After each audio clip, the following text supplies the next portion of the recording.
Health is wealth, sabi nga nila. Kaya ngayong araw guys ay magdadagdag nga pala kami ng mga bagong kagamitan na magagamit namin sa pag-exercise namin sa araw-araw. Kaya simula from now on guys ay makakasigurado na tayo na lagi tayo makakapag-exercise kahit nagka-camping man tayo. Kaya halina't samahan nyo na naman kami ngayon guys, sasayangin ng ilang minuto ng inyong buhay. Let's go!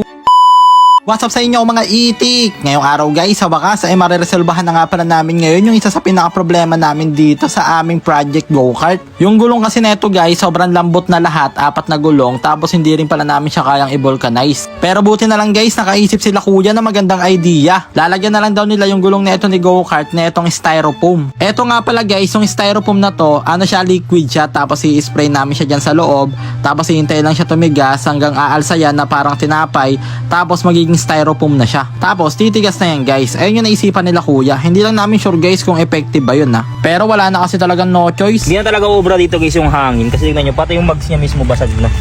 Tumagas na dito sa kabila. Mahirap kasi maganap niyan guys Kaya mahal pa yan. Original Kaya DIY na lang tayo guys.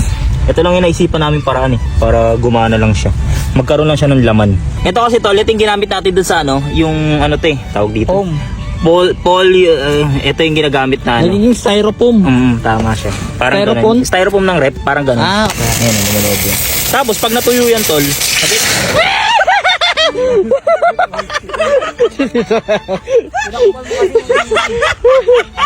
Nagiging ano yan tol. Pag nag-i-expand yan tol, solid yan. At ayan na nga guys, pinaglalagyan na nga pala lahat ng gulong dito. Bali 4 yan kasi 4 malambot dyan guys. Tapos papatuyuin lang natin yan. At habang inihintay nga pala natin tumigas yan guys, ay eto nga pala ang trip namin ngayon. Meron nga pala kaming nabiling bagong punching bag na second hand. Kaso nga lang guys, wala pa siyang laman, pero buti na lang may natagpuan kami dito sa tambakan ng basura dito sa Gedli na punching bag na luman-luma na. Tapos pag try namin suntok-suntokin to guys, napakalambot lang niya, hindi siya masakit sa kamay. Kaya naisipan namin, nakuhanin na lang namin yung nasa loob niya. Tapos ayun na lang ilalagay namin dito sa nabili namin punching bag. Nung una nga guys, naisipan namin na graba yung ipalaman namin dito. Kaso nga lang, baka medyo masakit siya sa kamay. Kaya ang swerte namin guys, saktong-sakto may nakita kami ditong punching bag na tinapon na. Ano kaya pagkuha mo dyan niya, may pera no? Oo, Kamo tol, gold bar, kulay silver no? Oo, pwede rin, paldo ka dyan. Pero nakakatakot din yung ganito tol no? Pwede may mga ahas dyan. Pwede talaga to.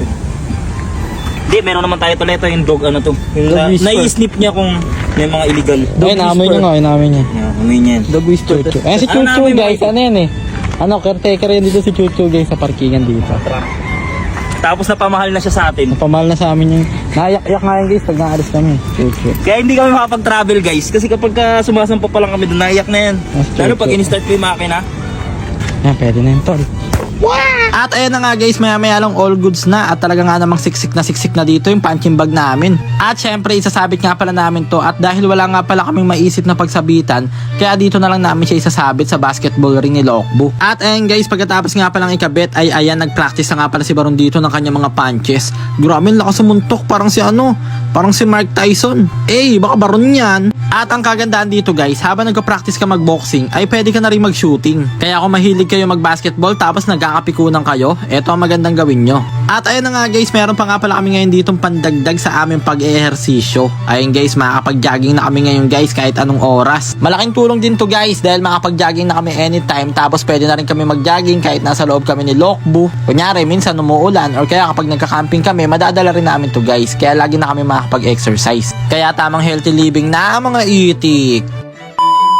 At ayun na nga guys, makalipas ang ilang oras ay sa wakas tumigas na nga pala yung nilagay naming styrofoam dito sa gulong ng aming project go-kart. Kaya ayan guys, pinagtatanggal na nga rin pala namin ngayon dito yung mga sumobrang styrofoam. At grabe, mukhang successful naman guys yung naisip nila kuyang DIY dahil ayan, tumigas na nga pala yung gulong. Kaya isa na namang sanitized customer. At dahil nasahin na naman nga pala namin ngayon yung 4 minutes ng buhay nyo, kaya hanggang dito na lang muna. Maraming salamat sa panonood guys. I love you all.